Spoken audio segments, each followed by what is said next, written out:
इस वीडियो के अंदर हम बात करेंगे dual nature of radiation and matter का previous year questions of MST CT 2022।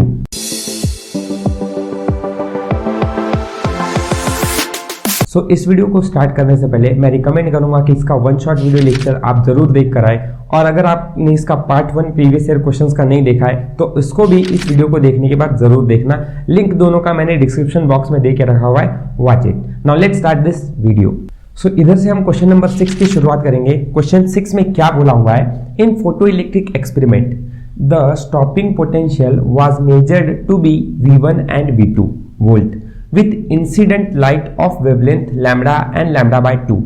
The value of V2 is। तो हमें इस क्वेश्चन में स्टॉपिंग पोटेंशियल दो अलग अलग टाइप के दिए हुए हैं, एक V1 है एक V2 है, ठीक है। तो V1 and V2 stopping potential है हमारे पास। जब वेवलेंथ या स्टॉपिंग पोटेंशियल V1 है तब हमारा वेवलेंथ लैम्बडा है, जब हमारा स्टॉपिंग पोटेंशियल V2 है तब हमारा वेवलेंथ लैम्बडा बाय 2 है। यहां हमें एक फैक्टर फाइंड करने को बोला है कि V2 कितना होगा, ठीक है। तो अब इसको फाइंड कैसे करते हैं, सबसे पहले हम यूज करेंगे स्टॉपिंग पोटेंशियल साथ साथ हमें वेवलेंथ देने वाला एक फॉर्मूला। एंड अगर हम इसके बारे में सही से सोचेंगे तो we will get an idea कि आइंस्टाइन्स फोटो इलेक्ट्रिक इक्वेशन में काइनेटिक एनर्जी है, काइनेटिक एनर्जी को हम स्टॉपिंग पोटेंशियल के फॉर्मूले में कन्वर्ट कर सकते हैं, एंड वहां से हमें वेवलेंथ का भी रिलेशन देने वाला फॉर्मूला भी मिल जाता है। आइंस्टाइन्स फोटो इलेक्ट्रिक इक्वेशन को अगर हम थोड़ा सा सोचेंगे तो हम क्या लिखते हैं कि जितना भी वर्क इलेक्ट्रॉन करता है एक सरफेस पे इंसिडेंट होने के बाद, तो उसको वहां से अगर बाहर जाना है तो it is converted into the minimum work required to remove from that surface, and remaining energy जो भी बचती है that is converted into kinetic energy, and it uses all its energy, so therefore it is called as maximum kinetic energy. तो इस हिसाब से हमारा first Einstein's photo electric equation तैयार होता है।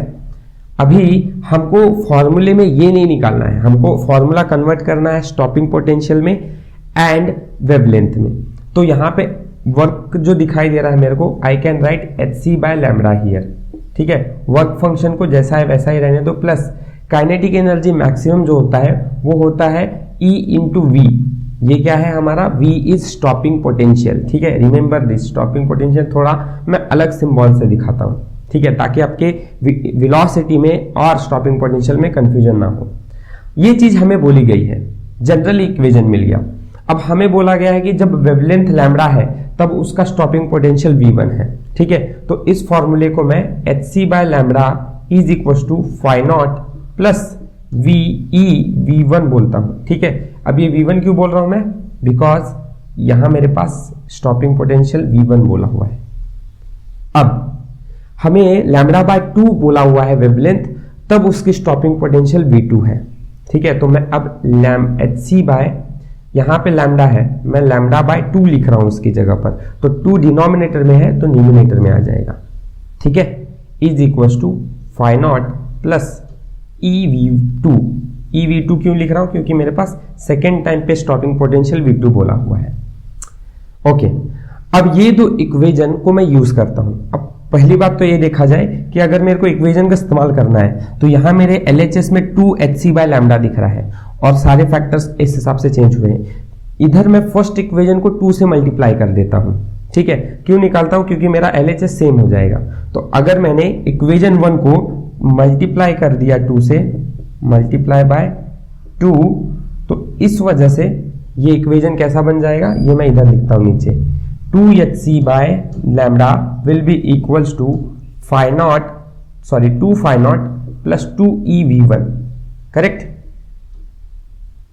इस इक्वेशन को मैं इक्वेशन 3 बोलता हूं, ठीक है। अब मैं इक्वेशन 2 को और इक्वेशन 3 को, ये दो इक्वेशन को सॉल्व करता हूं। यहां मैं देख रहा हूं कि मेरा इक्वेशन 2 में और इक्वेशन 3 में उसके LHS सेम है, तो therefore there RHS will be also same. तो ये दो को मैं यहां पे लिखता हूं। तो यहां मेरा RHS of equation 2 is 5 plus 2eV2, ठीक है। सॉरी 5 2, हाँ नहीं, सिर्फ 2, 5 is equal to 5 plus EV2 है equals to, second equation is 2 phi naught plus 2e_v1।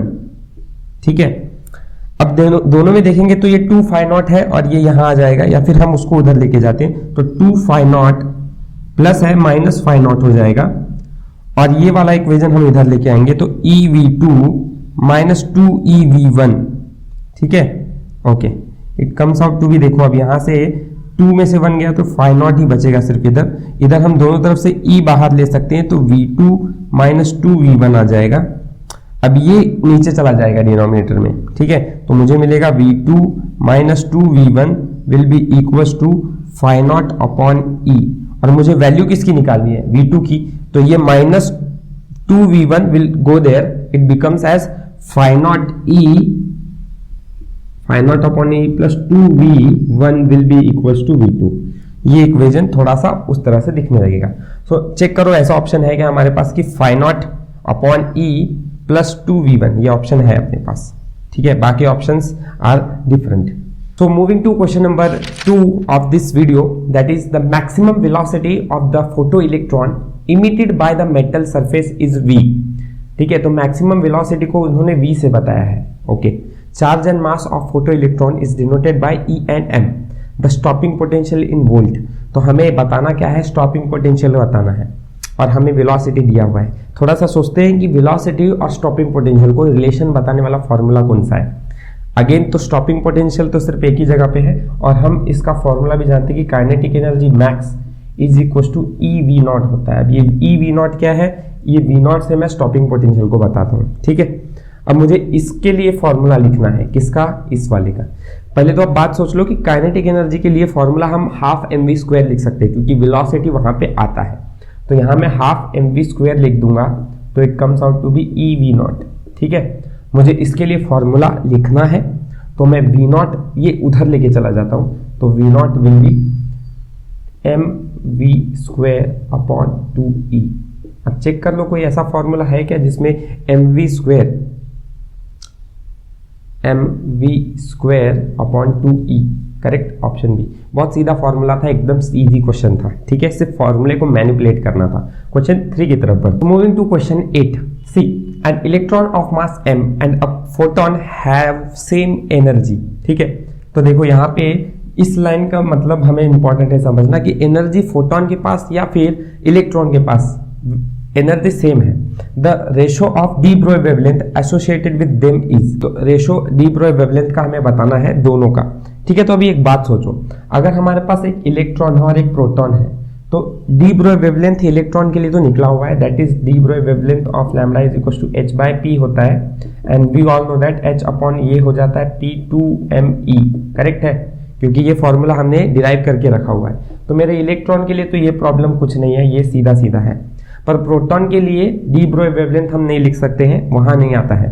वहां सबसे पहले हमें जनरल फॉर्मूला से बात करनी पड़ेगी, और हमारे पास जनरल फॉर्मूला क्या होता है, तो वी ऑल नो दैट कि energy E is equal to hc by lambda होता है। तो wavelength of proton is hc by E, ध्यान में रखना। ठीक है, ये इसके जैसा नहीं लिख सकते क्योंकि इस टर्म में हमारा फॉर्मूला आता है। अब देखो, ये वेवलेंथ ऑफ इलेक्ट्रॉन है, ये वेवलेंथ ऑफ प्रोटॉन है। ठीक है, अब एक काम कर लो, उन दोनों का रेशो निकालना है हमें। ठीक है, अब किसका निकालना है, इलेक्ट्रॉन बाय प्रोटॉन, क्योंकि यहाँ पे हमें ऐसा तो नहीं बोला है कि किसका निकालना है। ऊपर शुरुआत में देते समय हमें पहले इलेक्ट्रॉन दिया है, बाद में प्रोटॉन दिया है, तो हम इसी का रेशो निकालेंगे। तो wavelength of electron upon wavelength of proton. ठीक है, अब electron is h upon √2me। अब 2me का मतलब इसका भी हाफ हो जाएगा, √2 इंटू √m इंटू √e। ठीक है, अब √e का मतलब भी हम जानते हैं 1/2 होता है। अब यहां देख लो थोड़ा सा, ये लैम्डा p जो है वो hc अपॉन e आएगा, तो e ऊपर चला जाएगा और hc नीचे आ जाएगा, h से h गेट कैंसल। इस फॉर्मूले में अगर ये √e है और ये e है, ठीक है, तो √e का मतलब मैं इसको 1/2 लिख सकता हूँ। 1/2 ऊपर जाएगा तो अगेन -1/2 हो जाएगा, इसकी पावर 1 है। e⁻1 में से e⁻−1/2 जाएगा तो अगेन एक में से आधा गया तो आधा ही बचता है, करेक्ट। तो it comes out to be, अब ये ऊपर है तो e⁻1/2, ठीक है, दैट मीन्स अगेन मैं इसको लिख सकता हूँ √e अपॉन यहाँ क्या आ जाएगा √2 इंटू √m इंटू c। ठीक है। So finally it comes out to be 1/c bracket के अंदर e/2m raise to the power 1/2 which is 1/c e/2m raise to the power 1/2। Option A correct है। So बढ़ेंगे question 9 की तरफ। The de Broglie wavelength of an electron moving in the nth Bohr orbit of radius r। तो हमें D Broglie wavelength फिर से बताना है। Lambda is equal to we know that h/p होता है, ठीक है। बट इस बार थोड़ा कंडीशन चेंज किया है, nth ऑर्बिट में और रेडियस r है तब बताना है, ठीक है। तो अभी थोड़ा सा सोचते हैं कि यार ऐसा कौन सा फॉर्मूला है जिसमें ऑर्बिट का भी प्रेजेंस है r एंड nth ऑर्बिट में भी रन कर रहा है वो।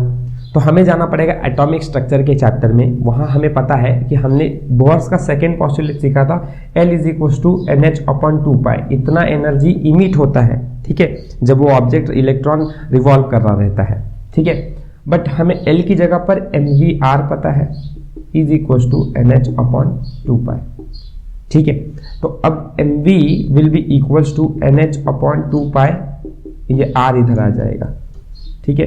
अब मैं ऐसे क्यों कर रहा हूं, mv का फॉर्मूला क्यों बनाया, क्योंकि मुझे पता है p की जगह पर मैं mv लिख सकता हूं, करेक्ट। और mv मेरे पास ये वैल्यू है, तो h/nh और अपॉन 2πr जो है वो न्यूमिनेटर में आके 2πr हो जाएगा। तो h से h कैंसिल हो जाएगा, तो फॉर्मूला बचेगा 2πr divide by n which is option D. तो इसलिए मैनिपुलेट किया था इसको इस तरह से, ठीक है। थोड़ी प्रैक्टिस करने से ऐसे क्वेश्चन सॉल्व होना आसान हो जाता है और आपको आदत भी लग जाती है कि हाँ इस स्टेप को ऐसे सॉल्व करना पड़ेगा, so that I can get my required option और आंसर, ठीक है। आई होप ये सारी चीजें आपको समझ में आई होगी।